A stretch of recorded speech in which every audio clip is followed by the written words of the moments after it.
सोहराब मोदी जैसे महान कलाकार को दुनिया द्वारा भुला दिया जाना भारतीय सिनेमा के इतिहास का एक दुखद पहलू है।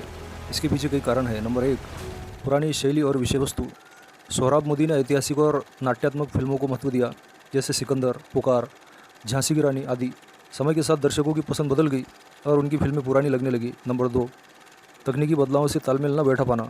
1950 और 60 के दशक में जब सिनेमा में तकनीकी क्रांति आई, जैसे रंगीन फिल्में, नया संगीत, नए हीरो हीरोइन, मोदी का गंभीर थिएटर आधारित अभिनय शैली पिछड़ गई। नंबर तीन, मार्केटिंग की कमी।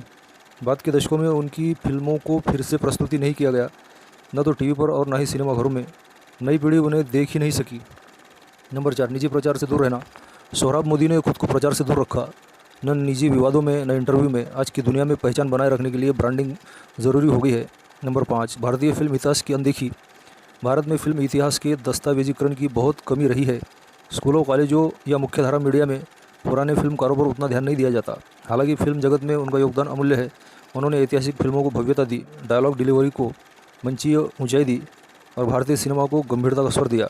उन्हें फिर से जानना और मानना भारतीय संस्कृति का कर्ज चुकाने जैसा होगा। सोहराब मोदी का भारतीय सिनेमा में योगदान बहुआयामी, ऐतिहासिक और गहरा है। वे केवल एक अभिनेता या निर्देशक नहीं थे, बल्कि एक दूरदर्शी थे जिन्होंने सिनेमा को मंचीय गहराई, साहित्यिक समृद्धि और ऐतिहासिक गरिमा से जोड़ा। उनका योगदान निम्नलिखित रूपों में समझा जा सकता है। नंबर एक, ऐतिहासिक फिल्मों का जनक। सोहराब मोदी को भारत में ऐतिहासिक और पीरियड फिल्मों के जनक के रूप में जाना जाता है। उनकी फिल्म सिकंदर 1941 में पृथ्वीराज कपूर द्वारा निभाया गया सिकंदर और खुद मोदी द्वारा निभाया गया पोरस का किरदार आज भी क्लासिक उदाहरण है। युद्ध, संवाद और देशभक्ति को उन्होंने इतने भव्य रूप में पेश किया कि वो युगांतरकारी बन गया। नंबर दो, शेक्सपियर और भारतीय मंच परंपरा का मेल। मोदी ने भारतीय रंगमंच की गंभीरता और शेक्सपियर की गहराई को सिनेमा में लाने का प्रयास किया। मीनार 1934, हमराही 1945, फौजी जैसे नाट्य प्रधान फिल्मों में गुण, संवाद और शुद्ध हिंदी उर्दू का प्रयोग हुआ।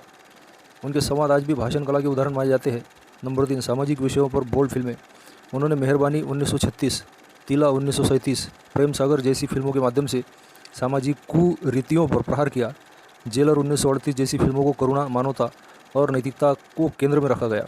नंबर चार, झांसी की रानी 1953, तकनीकी साहस। ये भारत की पहली टेक्निकलर फिल्म में से एक थी, जिसे मोदी ने बहुत बड़े बजट और ब्रिटिश तकनीशियनों के साथ बनाया था। भले ही ये फिल्म व्यावसायिक रूप से नहीं चली, लेकिन इसमें उनके तकनीकी जोखिम लेने की हिम्मत और राष्ट्रवादी भावना स्पष्ट दिखती है। मिनर्वा मूवी टोन की स्थापना। 1936 में उन्होंने मिनर्वा मूवी टोन स्टूडियो की स्थापना की, जो 1940 और 50 के दशक में गंभीर, ऐतिहासिक और सामाजिक फिल्मों का केंद्र बना। ये स्टूडियो उच्च गुणवत्ता की फिल्मों के लिए जाना जाता था। नंबर छः, संवाद कला में क्रांति। उनकी संवाद अदायगी मंचीय थी, स्पष्ट, दमदार, भावनात्मक और ओजस्वी। उन्होंने संवाद को लेकर शब्दों तक सीमित नहीं रखा, बल्कि उसे एक नाटकीय हथियार बना दिया जो दर्शकों को झकझोर देता था। नंबर सात, देशभक्ति और राष्ट्रीय चेतना। उनकी फिल्मों में राष्ट्रप्रेम और भारतीय अस्मिता की झलक मिलती थी। पुकार 1939 में मुगल बादशाह जहांगीर की न्यायप्रियता, सिकंदर में विदेशी आक्रांताओं के प्रति आत्मसम्मान, ये सब मोदी की विचारधारा के प्रतीक थे। नंबर आठ, नारी शक्ति को मंच देना।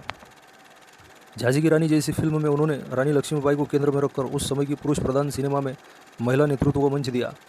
नंबर नौ, पुरस्कार और सम्मान। उन्हें 1980 में दादा साहेब फाल्के पुरस्कार से सम्मानित किया गया। ये भारतीय सिनेमा का सर्वोच्च पुरस्कार है। ये उनके जीवन भर के योगदान का प्रमाण है। नंबर 10, सच्चा फिल्म ऑटोयर। सोहराब मोदी एक ऑटियर थे, यानी ऐसे फिल्मकार जिनकी हर फिल्म उनकी सोच, शैली और दृष्टिकोण की छाप होती है। वे निर्माता, निर्देशक, लेखक और अभिनेता सब कुछ खुद करते थे। आज के ज़माने में उन्हें वन मैन इंस्टीट्यूशन कहा जा सकता है। निष्कर्ष, सोहराब मोदी ने भारतीय सिनेमा को सतही मनोरंजन से ऊपर उठाकर संवाद, इतिहास, नैतिकता और राष्ट्रीयता के मंच पर लाकर खड़ा किया। उन्हें भुला देना केवल एक कलाकार को नहीं, बल्कि एक युग को भुला देना है।